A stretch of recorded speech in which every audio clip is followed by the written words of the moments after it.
Hi, good morning. I'd like to welcome you to Poem Praise 2, and peace and blessings be upon you and your family this morning. Now, for this morning, we are going to go ahead and get into Lies My Teacher Told Me. Now, this is by James Lowen. We are currently in the chapter that is entitled 1493, The True Importance of Christopher Columbus. And this is take number 7. So without further ado, take number 7 reads as such. Oral history from Afro-Mexicans contains tales of pre-Columbian crossings from West Africa. In all, then, data from diverse sources suggests the possibility of pre-Columbian voyages from West Africa to America.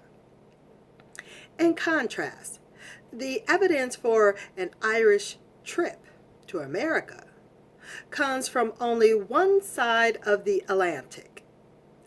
Irish legends, written in the 9th or 10th century, tell of a abbot and 17 monks who journeyed to the promised land of the saints during a 7-year sojourn in a leather boat. Centuries earlier, the stories include details that are literally fabulous. Each Easter, the priest and his crew supposedly conducted mass on the back of a whale. They visited a pillar of crystal, perhaps an iceberg, and an island of fire. We cannot simply dismiss these legends, however. When the Norse first reached Iceland, Irish monks were living on the island, whose volcanoes could have provided the island of fire. How do American history textbooks treat these two sets of legendary voyagers?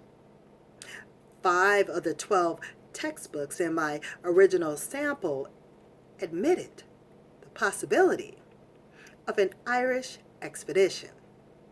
Challenge of Freedom gave the fullest account. Some people believe that Irish missionaries may have sailed to the Americas hundreds of years before the first voyages of Columbus. According to Irish legends, Irish monks sailed the Atlantic Ocean in order to bring Christianity to the people they met. One Irish legend in particular tells about a land southwest of the Azores. I don't know if I said that correctly, y'all. I'm going to spell it. It's Azores. Now, this land was supposedly discovered by Saint Brendan, an Irish missionary, about 500 AD. Not one textbook, old or new, mentions the West Africans. However, while leaving out Columbus' predecessors, American history books continue to make mistakes when they get to the last discoverer. They present cut and dried answers, mostly glorifying Columbus, always avoiding uncertainty or controversy. Often their errors seem to be copied from other textbooks. Let me repeat the collective Columbus story they tell, this time italicizing in italics everything in it that we have solid reasons to believe is true. Now that's reading. There it is. I'm going to give you a close-up because the actual, the font and text inside of the book changes here on page 47. That's what page we're currently on. But to continue on, born in Genoa of humble parents, Christopher Columbus grew up to become an experienced seafarer, venturing as far as Iceland and West Africa. His adventures convinced him that the world must be round and that the fabled riches of the East, spices and gold, could be had by sailing west, superseding the overland routes which the Turks had closed off to commerce. To get funding for his enterprise, he beseeched monarch after monarch in West Europe. After at first being dismissed by Ferdinand, and Isabella of Spain, Columbus finally got his chance when Isabella decided to underwrite a modest expedition. Columbus outfitted 3 pitiful small ships: the Nina, N-I-N-A, the Pinta, and the Santa Maria, and set forth from Spain.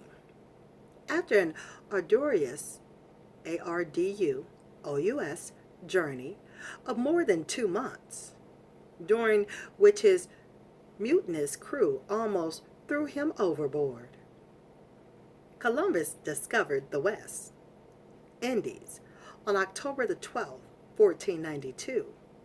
Unfortunately, although he made 3 more voyages to America, he never knew he had discovered a new world. Columbus died in obscurity, unappreciated, and penniless. Yet without his daring, American history would have been very different, for in a sense, he made it all possible. As you can see, textbooks get the date right and the names of the ships. Most of the rest that they tell us is untrustworthy. Many aspects of Columbus' life remain a mystery. He claimed to be from Genoa, Italy, and there is evidence that he was. There is also evidence that he wasn't. Columbus didn't seem to be able to write in Italian, even when writing to people in Genoa. Some historians believe he was Jewish, a converso or convert to Christianity, probably from Spain. Spain was pursuing its Jews to convert or leave the country. He may have been a Genoese, Genoese, Jew. Still other historians claim he was from Corsica, Portugal, or elsewhere. What about Columbus's class background? One textbook tells us he was poor, the son of a poor Genoese weaver, while another assures us he was rich, the son of a prosperous wool weaver. Each book is certain, but people who have spent years studying Columbus say, we cannot be sure. We do not even know for certain where Columbus thought he was going.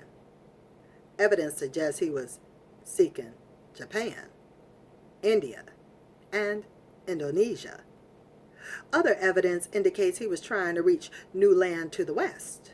Historians have asserted each viewpoint for centuries because India was known for its great wealth.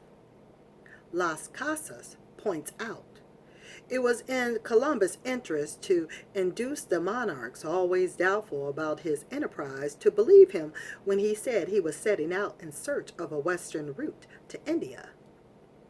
After reviewing the evidence, Columbus' recent biographer, Kirkpatrick Sale, concluded, we will likely never know for sure. Sale noted that such a conclusion is not very satisfactory for those who demand certainty in their historical tales. Predictably, all our textbooks are of this type. All know he was seeking Japan and the East Indies. Thus authors, keep their readers from realizing that historians do not know all the answers. Hence, history is not just a process of memorizing them. Now, that does complete this take here on Poem Praise 2. I would like for you to stay tuned for take number 8.